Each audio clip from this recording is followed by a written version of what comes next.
Bom dia, amigos e amigas que acompanham Contabilidade TV, tudo bem com vocês? Hoje vamos estar dando aí continuidade ao curso grátis de contabilidade. Mas antes eu peço que você clique nesse link para estar inscrevendo-se no canal. É bem fácil e gratuito, com apenas um clique você vai ter acesso aí a várias questões comentadas, do exame de suficiência, concurso público e acesso a esse curso grátis de contabilidade. Então, só estou dando um clique aí, um joinha, você só tem a ganhar com isso aí. Vai agregar aí conhecimento para você.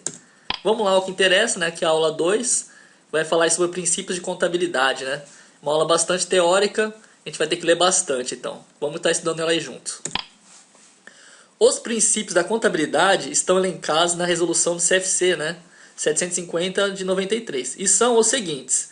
Tem 6, Entidade, princípio da entidade, o princípio da continuidade, o princípio da oportunidade, o princípio do registro pelo valor original, o princípio da competência e o princípio da prudência, Tinha também um outro princípio que era da atualização monetária, que no momento ele está aí revogado, Então, atualmente aí, a gente está usando apenas esses 6 princípios, que é o da entidade, da continuidade, da oportunidade, do registro pelo valor original, da competência e da prudência. Vamos ver as características de cada um deles aí, detalhadamente.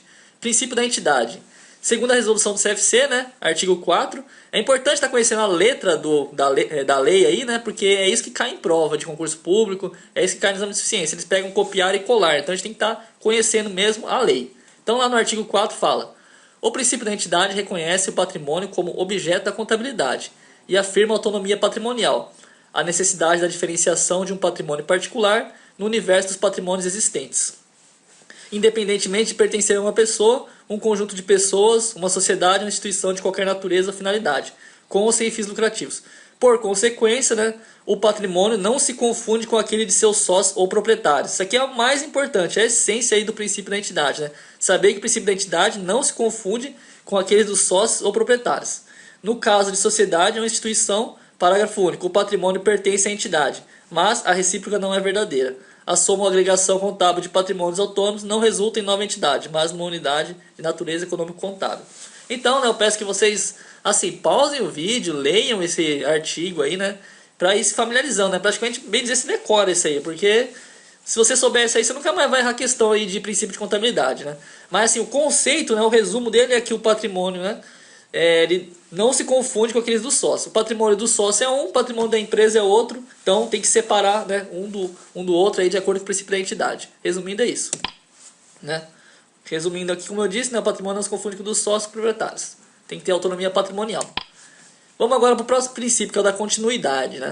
Artigo 5. O princípio da continuidade pressupõe que a entidade continuará em operação no futuro e, portanto, a mensuração e a apresentação dos componentes do patrimônio levam em conta esta circunstância.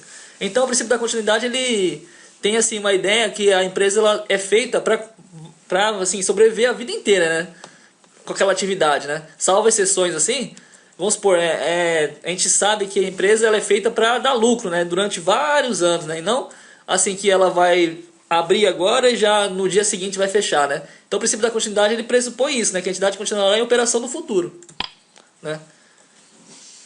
Já o princípio da oportunidade, ele fala aqui, O princípio da oportunidade refere-se ao processo de mensuração e apresentação dos componentes patrimoniais para produzir informações íntegras e tempestivas, Parágrafo único. A falta de integridade e tempestividade na produção e na divulgação da informação contábil pode ocasionar a perda de sua relevância.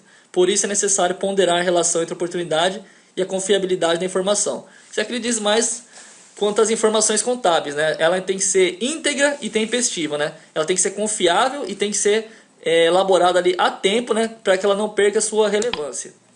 Resumindo, a integridade orienta o registro completo das informações, sem omissões nem excessos, e a tempestividade, por sua vez, está relacionado ao registro das informações no momento em que ocorrem. Essa é a base do princípio da oportunidade.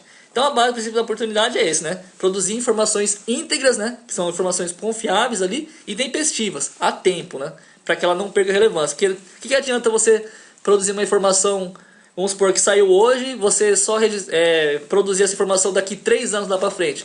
Talvez essa informação aí já tenha passado o tempo dela e já nem sirva mais para nada, Então a oportunidade está em registrar, quando ela acontece ali, para não perder a sua tempestividade nem a integridade lá, Tempestividade está relacionada a tempo, Esse é o significado aí. Princípio do registro pelo valor original, é outro princípio aí, né? Segundo o artigo 7, o princípio do registro pelo valor original determina que os componentes do patrimônio devem ser inicialmente registrados pelos valores originais das transações, expressos em moeda nacional. Para você lembrar do registro pelo valor original, você pensa, né? Vou registrar pelo valor original, como o próprio nome já diz, né? Pelo valor que aconteceu, e em moeda nacional. No caso nosso aqui, vamos registrar em real, sempre, né? Esse aí é o princípio do registro pelo valor original. O princípio da competência, né, ele fala aqui, né, no artigo 9º, o princípio da competência determina que os efeitos das transações e outros eventos sejam reconhecidos nos períodos a que se referem, independentemente do recebimento ou pagamento. Parágrafo único, o princípio da competência pressupõe a simultaneidade da confrontação de receitas e despesas correlatas, né. Então, né, você vai registrar aí, né, segundo o princípio da competência, independentemente de receber o dinheiro ou não. Uma curiosidade aí, né, é que além do regime de competência, existe o chamado regime de caixa, né? O regime de caixa, ele é um pouquinho diferente. A gente vai ver aí, né, qual que é a diferença de um do outro, né? Em forma de exemplo, melhor, né?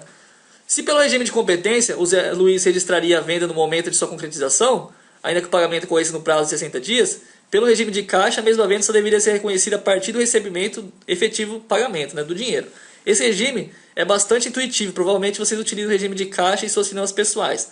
Assim, receitas e despesas são registradas no momento do seu efetivo recebimento e pagamento. No regime de caixa, você vai registrar assim uma compra, uma venda, só quando você receber o dinheiro, né? Propriamente dito, ou você pagar, né? Sair realmente o dinheiro aí do seu caixa, da sua carteira, enfim. Já no regime de competência, não. Independente de você pagar ou receber, você já está registrando a despesa, né? Vamos supor que você faz assim no regime de competência uma compra a prazo. Uma compra a prazo você não pagou nada, né? Porque você, tipo assim, no primeiro mês você não pagou nada, porque você vai pagar lá na frente, né? É a prazo. Só que você já registra aquela despesa, né, aquela compra, no regime de competência, né, como se você já tivesse gastado aquele dinheiro. Já no regime de caixa, não, né? Você só registraria naquele momento que você realmente pagasse aquela parcela da compra, quando realmente saísse o dinheiro. Então essa é a diferença aí do regime de competência e do regime de caixa. E aí tem o princípio da prudência, né? O último princípio aí, que lhe determina a adoção do menor valor para os componentes do ativo e do maior para os do passivo, sempre que se apresentam alternativas igualmente válidas para a quantificação das mutações patrimoniais que alterem o patrimônio líquido. O princípio da prudência pressupõe o emprego de certo grau de precaução no exercício dos julgamentos necessários às estimativas em certas condições de incerteza, no sentido de que ativos e receitas não sejam superestimados e que passivos e despesas não sejam subestimados, atribuindo maior confiabilidade ao processo de mensuração e apresentação dos componentes patrimoniais, né? Resumindo ali, né, o princípio da prudência, né, você vai, quando você tem assim alternativas igualmente válidas, você vai registrar o menor valor para o ativo e o maior valor para o passivo, né? Você espera, né, que você tenha um ativo menor e que você tenha um passivo maior. Justamente é para você ter uma precaução, né?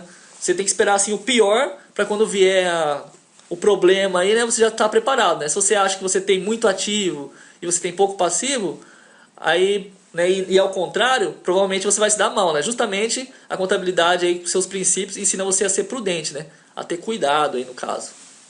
É isso que ele quer dizer, resumindo. E vamos resolver uma questãozinha aí, né, de técnico da Receita Federal, uma questão de concurso público, que é no ano de 2003, para a gente estar resumindo aí o nosso conhecimento, né? Com relação aos princípios fundamentais de contabilidade, assinale a opção incorreta, né? Ele quer a opção errada, então. Vamos lá, então, ver as alternativas. Na letra A fala: o princípio da prudência determina a adoção do menor valor para os componentes do ativo e do maior para o do passivo, sempre que se apresentam alternativas igualmente válidas para a quantificação das mutações patrimoniais que alterem o patrimônio líquido. Foi o que a gente acabou de ler, né? Então, a letra A está correta, né? O princípio da prudência é exatamente isso, né? Fez um copiar e colar aí da norma. Na letra B, diz: o princípio da prudência impõe a escolha da hipótese que resulte menor patrimônio líquido quando se apresentem opções igualmente aceitáveis diante das demais princípios da contabilidade. Tá correto, né? Ser prudente é isso, né? Adotar aí o menor valor para o ativo, o maior valor para o passivo e, né, no caso aí do patrimônio líquido, a mesma coisa do ativo, né? Tá sempre aí adotando o menor valor quando você tem alternativas igualmente válidas. Corretíssima, né? Copiar e colar aí da norma. C. O princípio da prudência somente se aplica às mutações posteriores, constituindo seu ordenamento indispensável a aplicação correta do princípio da competência. Está correto aqui na letra C, vamos ver a letra D. A aplicação do princípio da prudência ganha ênfase quando, para a definição dos valores relativos às variações patrimoniais, devem ser feitas estimativas que envolvem certezas de grau variável. corretíssimo também, né? O princípio da prudência aí segue exatamente isso aí, né? O que foi dito aqui na letra D. Vamos ver a letra E, que provavelmente é errada, né? Já que todas as outras estão corretas. Na letra E fala: o princípio da prudência refere-se simultaneamente à tempestividade e à integridade do registro do patrimônio e das suas mutações, determinando que este seja feito de imediato e com a extensão correta, independentemente das causas que originaram o registro. Aqui está errado, eu vou explicar o porquê, né? O porquê da alternativa está errada, né? Como foi visto lá, né? A alternativa A e D estão corretas, foram vistas ao longo da aula, beleza, né? Vamos ver a alternativa A, por que ela está errada? Ela está errada porque ela define o princípio da oportunidade, não o princípio da prudência. Eles fizeram assim uma troca, né? Eles colocaram a definição lá do princípio da oportunidade, dizendo que é o princípio da prudência. Então, está errado por causa disso, né? E lembre-se, o princípio da oportunidade, ele se relaciona ao processo de mensuração e apresentação dos componentes patrimoniais para produzir informações íntegras e tempestivas. Aí as bancas aí de concursos públicos adoram trocar, né? Fazer esse tipo de troca para confundir o candidato, né? Ele coloca a definição de um princípio como sendo outro, né? E aí você acaba se lembrando que leu aquilo, mas no final é outra coisa e acaba errando, né? Então o gabarito da questão é letra E, né? Por causa dessa troca aí, né? Vamos fazer umas questões rápidas agora aí, né? Para poder ganhar tempo.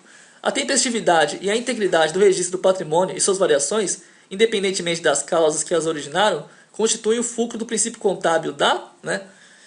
Bom, aqui é uma questão tranquila aí, né? Temos aí 5 alternativas, tem que encontrar a alternativa correta. Peço que pause o vídeo e tente responder. Em seguida eu vou estar mostrando a solução.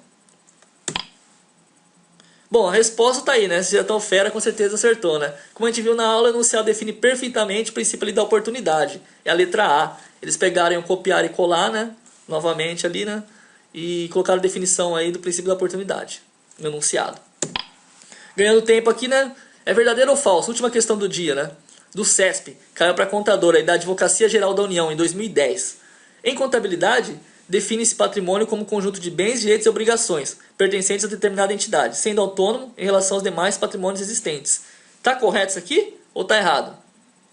Tenta responder aí, vamos ver aqui a resposta então agora, né? Tá verdadeiro, lógico, né? O princípio da entidade ele vai reconhecer o patrimônio como objeto da contabilidade e ele afirma a autonomia patrimonial. E o patrimônio é definido como conjunto de bens, direitos e obrigações pertencentes a uma determinada entidade. Então tá correto aí, né?